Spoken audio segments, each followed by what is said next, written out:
one of the things that people are wondering a lot about now is your last video that you made and put on YouTube said that in a month or two, that was in the beginning of June, that some of the survivors or the ones that are getting new determinations offers would be getting maybe 50 to 60%, and the people who have already been given offers, they've been getting 30%. So can you explain the timeline with that and what's going on? Yeah, in my video, I never said they'd get 50 or 60. I said that our hope would be at someday to be able to pay that amount. But our economic advisors have cautioned us. The problem that we have is twofold. One, I don't know how much money I have to give to the victims, to award to them. And if you look at today's stock price, it's very depressing. It's about $9. That, if you translate that into cash, that's about 4.3 billion. It's supposed to be 6.7 billion. So there's a huge deficit there. The stock keeps falling, falling, falling. So I don't know how much money I have ultimately to pay the victims. The other problem is we don't have all the claims in. The claims are coming in at a much slower rate than Kathy and I thought they would. The 2 out of 3 claims that Kathy and her team pick up are not complete. They just haven't got all the data. So we don't know the value of what we're going to pay, and we don't know how much money we have to pay that unknown value. So we took as safe a position as we could in our first payment, which our advisors told us would be 30%. I would love by the fall to increase that to 50%. I don't know if I can. The stock price worries me, and I know it worries all of your readers and all of your listeners. We didn't anticipate this to happen, and so it's not a good event. And the fires that are going on now certainly aren't helping. But anyway, that's how I come to a conclusion after much consultation. What percent can I pay? How much do I have? How much is out there to be paid? So what is the plan if you start paying by fall the 50%? How quickly will you top off people who had received 30 and get them up to that whatever amount, the 50% or whatever percent? The minute we do that, they will be immediately topped off. Okay. So Kathy Yanni is here, and she is in charge of the day-to-day workings of the trust. I'm wondering if you can tell us, how your progress has been on how many determinations you make and send out in a day, in a week. Where are you at in your timeline to get offers out to people? The offers are increasing every single. We pay on the 15th and the 30th, and the offers have been increasing every single time we come to a new payment period. Currently, we have given out 5,209 determination notices, totaling $1.5 billion. That's the entire amount. And then taking the 30% pro rata portion of that, we have actually paid $494.6 million. There's another pay period coming up, obviously, on the July 30th. And so those numbers will all increase. So I can tell you the staff is working very hard. We're processing notices quickly. We're plowing through the impediments that we have, such as tax ID numbers, or as Judge Trotter just said, getting the documents together like that we need. And I think things are moving along much quicker than they were. Or I should say, I know things are going quicker because I see the numbers. But how much quicker, I wonder? So I didn't check this math, but someone said the other day that you were at like roughly 9% of the claimants had received an offer. Is that sound right too? I think that's low. I'm not sure. Mm-hmm. Well, it all depends on, the claimants who are ready to receive an offer. You got to remember that 60 65% of the claims can't receive an offer because they're not complete. Of the ones that are ready, the much higher percentage. If they're ready, they're pretty close. Kathy and her team are catching up to almost be, if you're ready, we'll deal with you. We're not quite there yet, but they're getting there. But they have to become ready. And that's a big, big issue that people don't understand. It isn't Kathy and her team. It's give me the information. We don't have any subpoena power. We don't have any origination of information. It has to be given to us. And when that's given to us and it's checked out, it's ready, we move as quickly as we can. Well, Okay, I so can let's say that everybody has all their paperwork in gear. What do you think you'll be hitting? What's your goal to hit, say, at the end of the year? Do you think you'll have 50% out? Are you trying for a particular number by the end of the year? Rain, But there's so many, go ahead, Kath. we want to pay every single person as quickly as possible. And we have given out 14,000 preliminary payments awards. So a lot of folks are receiving money. We're doing it as quickly as we possibly can. But I think people don't understand how complicated a complete claim is. So people think that they think that they've submitted everything, but it turns out when we start to review the file, it's missing a tree report, or it's missing their tax ID number, or it doesn't, the property is in a trust and we don't have the trust ID. So there are lots of complications that people honestly believe they've given us everything, but when we review it, they have not. But let's see if we can take a stab at that. I mean, we could do this now, or you could send it to me, but maybe we should make a list of what you're not getting and is needed for the different cases that's been holding you back, and maybe that people, their attorneys, could help get that information to you quicker. I would love that. We have an impediments list. I will send it to you. Awesome. We will publish that, and maybe that will help speed things up a little bit. I think it will help people, and as you mentioned, attorneys too, understand what pieces we often see are missing, even though they think that the claim is ready to roll. So that'd be great. Thank you. Judge Trotter, can you give us an update on where we're at with the stock issues? It was kind of a shock that individuals who are getting money from the trust for their cases might be liable to pay the Securities Exchange Commission or someone for the any increase in the value of the stocks. And I understand you're working on something that maybe would make it so that people wouldn't be personally liable. Can you get us up to date on that? Yeah, the people were never at risk to be personally liable. The trust was. In other words, if the trust, we got the stock at $9, and were we to sell it, if we were lucky enough to sell it at $11, there's a $2 capital gain that the trust made. So that gain, instead of going into the pot to be paid to the victims, would be taxed at 45%. So only 55% of that $2 gain would go into the pot. So we fixed that we have just completed all of the machinations that we had to do that. But that's just now though, is when the stock has plummeted. So we aren't thinking about selling it at its current price. So we've solved that issue. What we have to hope for is some way to boost the value of the stock. And so my mandate under the trust is to monetize the stock. I have to turn it into cash. The victims are not going to get the stock. The trust is going to turn the stock into cash. The only way, it's a publicly traded stock, so it has to be sold. The market price is set without any consent from us, and it's now set, I think it's closed at $9.20 today. It's been as high as $12.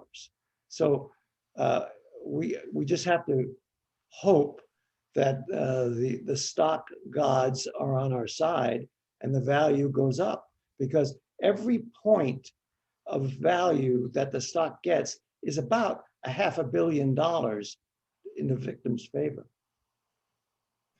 So is it, but will the trust have to pay the SEC the full normal amount that they would expect? If No, we've solved that. It's going to be a tax-free proposition. So when we Excellent. sell the stock at whatever price, there will be no tax.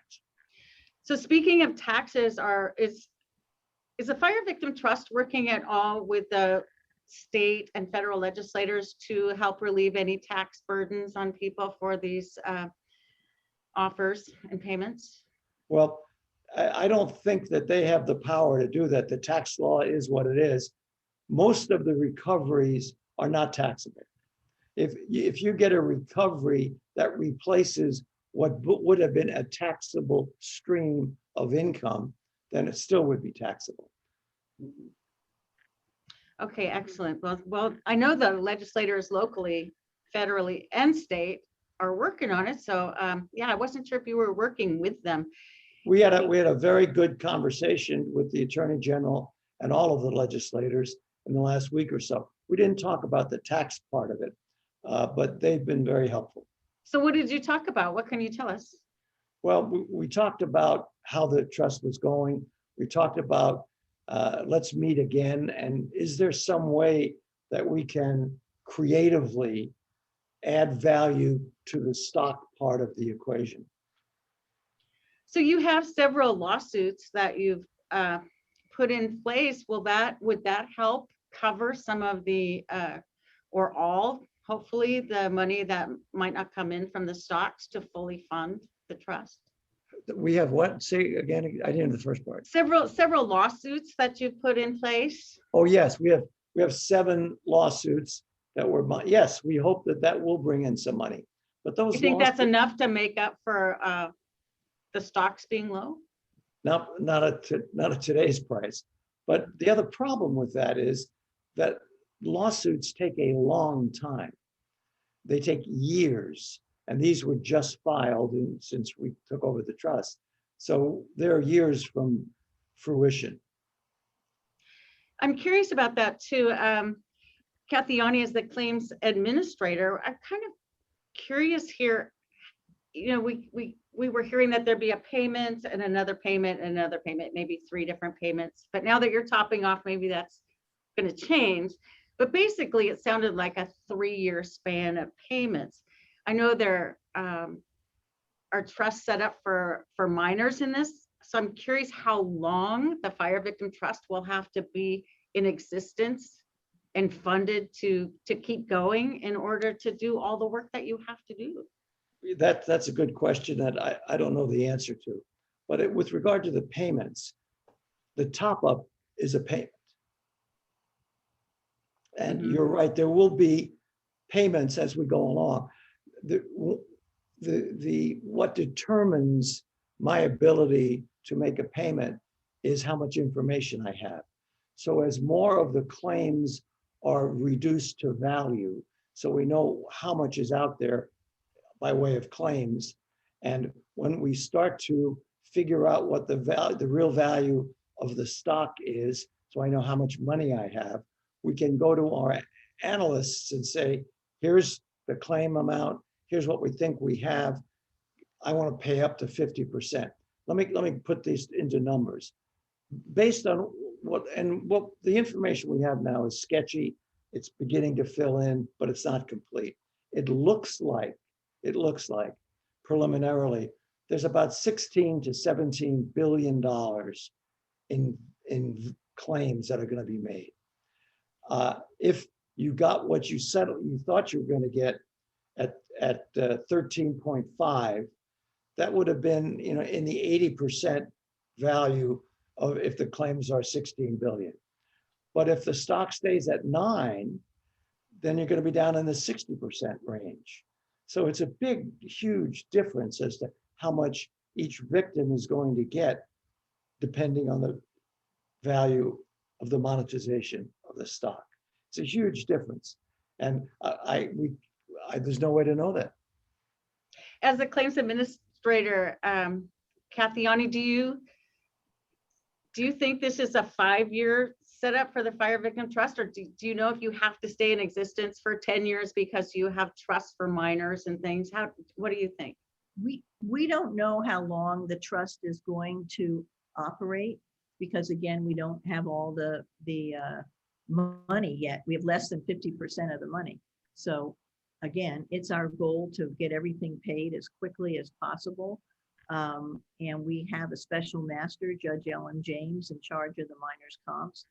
And she's moving those as soon as she gets them. She runs them through an approval process. Again, we just don't know, based on, we don't know how much money we're going to have at the end or during the process in order to process the claims. But it is not, it's our goal to move it. Right, but the minors they're not going to extend the time. The way a minor's compromise is made, the judge, in this case, Judge James, will order the money that the minor is getting to put into a trust, a separate trust, not our trust, in a Okay, bank separate. or some other, invested somewhere. Because a minor doesn't have majority until they're 18, they can't get the money. So the money has to be invested wisely with an overseer of that money. But that's totally separate. That will go out of the trust to be governed by whoever the parents choose. And that minors process is governed by Judge Montali and also the federal court judge. So we don't have to stay open as a trust in order for the length of the minors, if that makes Okay, sense. that's good to clarify.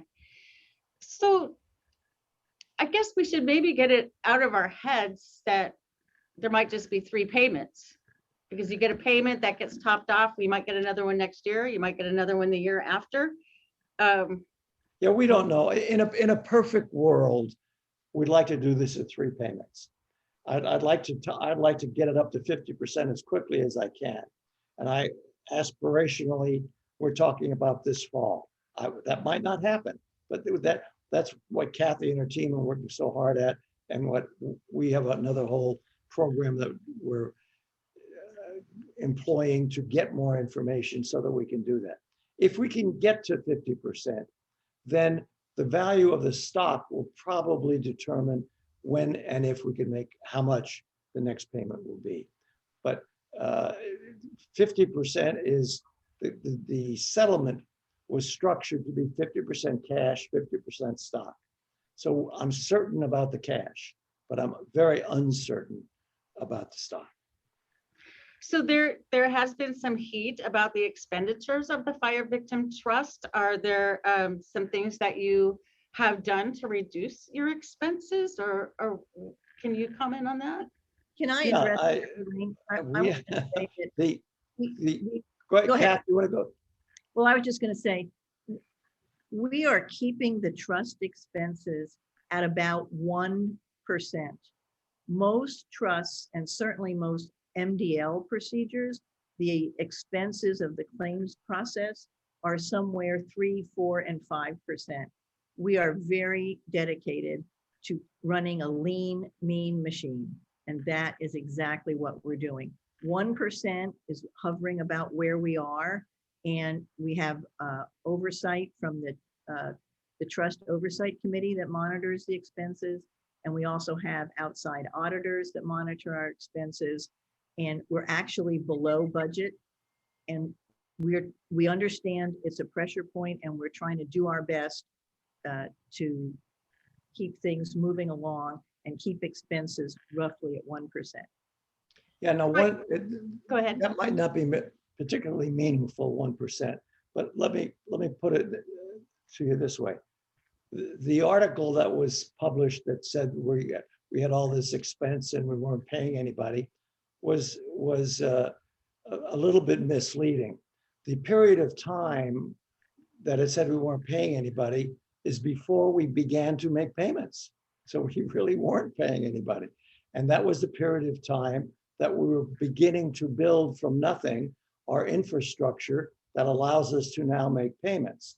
There's a constant overhead that there are 2 main players in this group of people. The Kathy Yanni and her team, which is about 350 to 400 people in the claims world that she's working with. they all get paid. And then the other side is the bankruptcy side, and that's the law firm of Brown Rudnick. We have every single day an issue comes up that pertains to the quirkiness of bankruptcy that I need to rely on them. I have advisors with regard to my stock. I have advisors with regard to how do I figure out the percentage to pay. But we don't have anything more than we need.